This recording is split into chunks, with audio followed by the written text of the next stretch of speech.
Why do women choose the same guy? Really, why do humans choose the same type of people, then cry that we are bored or feel used? In a woman's case against men, there could be slim pickings or some type of karmic debt. This is what I asked myself when my friend said she had a crush on John Mulaney. In being friends with mostly Latinas, we all date within our community, like most people do. And when we make some alternative choices, it's usually to black or Asian men. Yet white men are fetishized by all BIPOC communities because they may be colonizers to some, but they're also deemed stabilizers and homeowners. Yet when I looked up John, I thought, what the F? This bish may have changed the race, but she didn't change the taste. He was an addict, a cheater, and a liar. 3 for 3 in Gigi's type. My God, I said. You saw what he did to his wife? Yeah, I know, right? It sucks. She responded as if the only thing he did was make it rain on her birthday. If there was one thing that always annoyed me about Gigi was her ability to make even the worst things sound oddly banal or a part of life. If you told her an airplane crash of which 250 people died and would never be found in the mid-Atlantic, she would simply say, terrible. Yet in a way, I admired her ability to acknowledge pain without swimming in it, because my overreactive drama is why some of my friends loved watching Dateline with me.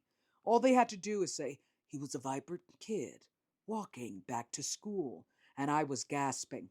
They hadn't even mentioned if he disappeared yet. Gigi, I said with a heavier tone, to show the seriousness of what this man had done. For 10 years, his wife had supported his consistent relapsing and insecurities to help him build a career that otherwise he would not have had. A brilliant artist herself, she did exchange her vibrancy and chose to put down her paint tools to help him build a canvas out of his life and plain personality. And like Dateline, I had to understand why the creative wife married the destructive husband. He needed someone to take on his demons so he could finally reach the angels he deluded himself into believing he deserved. Hence the dapper suits, the banal jokes, and the crueler secret lies. He said he did not want kids, joked about their beloved dog and how she was enough. He would eventually abandon that dog, and on the day of her death, make no mention of grief. Just post a Father Day's picture with the child he swore he would never have, at least not without his ex-wife. A child that he would conceive with the woman he cheated on her with at a weekend wedding, only to break up with his wife during his 50th millionth rehab stint. Gigi, I repeated in disgust, why do you like men like that? That one question almost destroyed our friendship that night. I was in her apartment drinking her beer and inspecting her spirit like I did not know she suffered from severe anxiety. Every woman who has a bestie understands that we are there to occasionally reality check, but also respect the realities that don't want to be checked. Gigi preferred to let the cosmos continuously repeat her lesson. She does not know how to pick better men, but what fascinated me was that even in her fantasy, apparently, she did not know how to pick better men as well. Had she Googled this man before she liked him? Or was there some type of energetic demon in her aura field that just drew her to assholes? My God! Did she suffer from JMS, John Mulaney Syndrome, and just love to repair men that broke themselves? What do you mean? She asked, knowing very well what I meant. I mean, this guy goes to a weekend wedding after his 50th relapse, cheats on his wife of 10 years, who's been there for him, and he just waited till her eggs dried up to get another woman pregnant? Leaves his wife as he's in rehab? And, and then does interviews about how he healed himself? Completely ignoring the center of his career was her? He just gave his demons away to her. I ranted, not realizing the energy shift and that in some ways we were hitting too real a chord. Gigi may not think twice about an airplane crash, but she does overthink about her exes and how they all abandoned her to greater pastures, even though she helped them imagine them. Her big brown eyes and big lips suddenly thinned, and she said, Deandra, stop. And for 3 weeks, we didn't talk until a coffee date helped us clear the air and return back to bestiehood. Growing up, my parents acted as if by my nature I hated them, but in truth, they were doing everything for me to hate myself. That morning, my mother had called me to say I wished her death. I had never done that. And frankly, maybe calling out Gigi was out of my own fear that I, too, was investing in relationships that never grow, and worse, make sure I do not. I saw Gigi as freer than me because it is harder to get rid of your parents. And she was inviting narcissists into her life like a horror movie. My God, get a ring. The camera. Why did we give these natural born destroyers what we, natural born creators, could have created for ourselves? And once they left, why did we think we could not create again? If we can make losers into kings, could we not make ourselves into goddesses? It was a question that was permeating my brain as I realized I did not have parents, I had me. And now I was failing me. And it did not matter whether it was an ex, friend, producer, boss, whoever dried me up. I was parented by JMS, and I was paying the consequences. All right, so let's discuss. So I just found it funny that she changed the race, but she didn't change the taste. Gigi is extremely sweet, extremely beautiful, and when I look at her history of men, it's not too far off from mine. I'm pretty arrogant. I think I try to save people because I don't feel like I'm salvageable. I feel done sometimes with my life, which I think is terrible and very similar to my mom. I think my father was the last betrayal she could handle, and she kind of died like that. I was raised by her ghost, which is why when she does things that are so weird, like I spoke to her that morning, I called her and I said I was trying to plan a look how wild this is. I'm trying to plan a mother daughter trip for us. And she goes, "Well, you've been wishing me death. You wished me death 3 times this week." And she says really random things like that to the point that my therapist asked, "But why?" And I think in my mother's head, I'm the embodiment of everything she was too coward to say to the people that hurt her. And that's something that I'm trying to check in myself because of what happened with Gigi. I'm trying to save people from issues that, even if they acknowledge they have, I have my own issues. Like, focus on you, girly. Mind your own business. Sip on that shut the F up juice. And it was cocky of me. I thought it was mean of me. I saw her shut down, and I can rant, as you know, this from this podcast. And I felt bad. And we didn't talk for a few weeks. We obviously made up. And now she's dating a really great guy. And yeah, so it's kind of like and I really do think the conversation impacted her, but it wasn't appropriate. You're at somebody else's house and you're giving them a reality check that they need their own process to check, because you do too. It's not like I'm cutting my mother off. It's not like I'm not reliving all the horrible things my father did to me. Um, it's not. And I felt really bad, really bad. And I think that that day I was sensitive because of what had happened with my mother. And just this feeling that I have with a lot of the women in my life in terms of friends.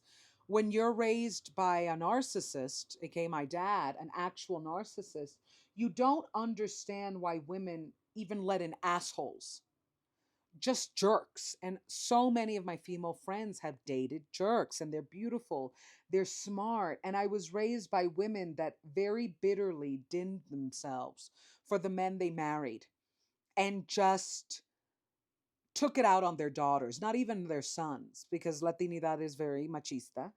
Um, they just took it out on us. My mother, I if I had had a brother, he would never have faced what I faced. And I know that from my cousins, and just the difference that of how the women in my family are raised versus the men. The men do nothing, the women do everything. I mean, and I mentioned it in a prior podcast. One of my aunts said that my cousin tried to hit her, and that just did not happen. She just blocked herself from being hit. And I guess she wanted my 40-year-old cousin to just take the slap. And when my mother, I don't know when I wished my mother death. I don't know. I really, and what makes me sad about that on a multiple layered way is that that's not who I am. And one of the reasons I doubt my mother loves me is because she doesn't know me. Like, I would never wish my mother death, or at least not out loud. I wouldn't tell her. And it's something that I mentioned in Doggy, where she said, "You wish I would die." And it really hurt my feelings because it made me, I'm in the epitome of my grief. of one of the worst moments of my life. Like I cry instantly when I talk about that. And she was making me a bad person. And right now I'm going through a rough time. And again, I'm her villain. And I don't need to be anybody's villain, but especially my mom's. And it hurts. It really hurts my feelings. And I've told her that and it wouldn't matter because she's convinced I did something that I didn't do. And I went to Gigi's house. We drank, and she talked about this John Mulaney. And I obviously I'm one of the best Google researchers you will ever find. Nosedived, and I did. I asked her with disgust, like, why do you like guys like that? And growing up with a father who was addicted, I think that often when we talk about addiction, we don't realize people have personalities. And I have a cousin who's an addict. And it really did change his personality. But for some addicts, it brings it out. My father was always malicious, and drugs really brought it out. John Mulaney was always self-centered, and drugs really brought it out. And I think that when I that story really triggered me because of those details. I mean, you tell this woman you don't want to have kids, that the dog is enough, make even jokes but how you love that dog, and you didn't even grieve. You didn't even grieve.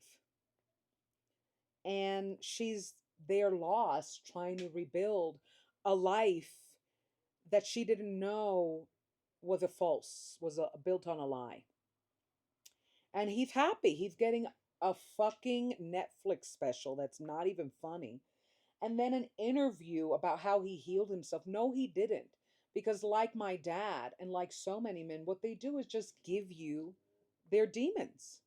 One of the best shows to watch in terms of how not to date men is Southern Charm.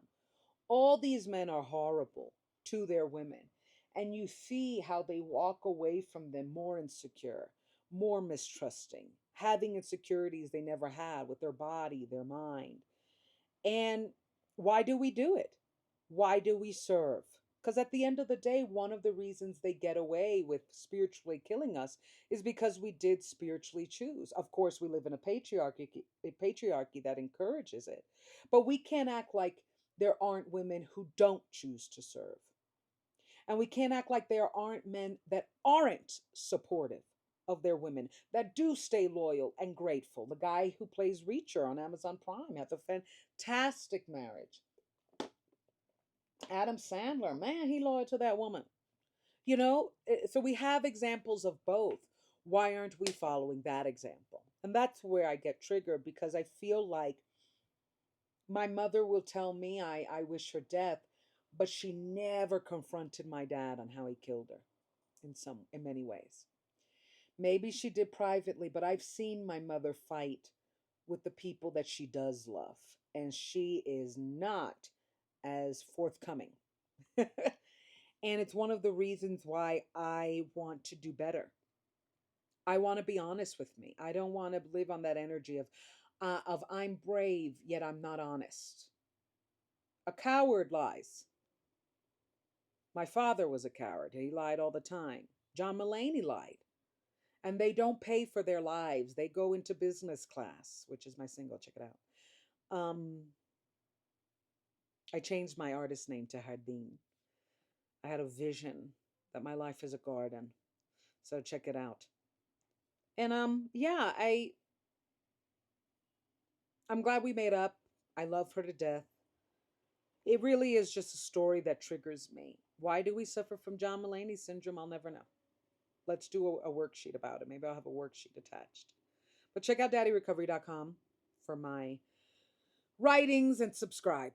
I love you.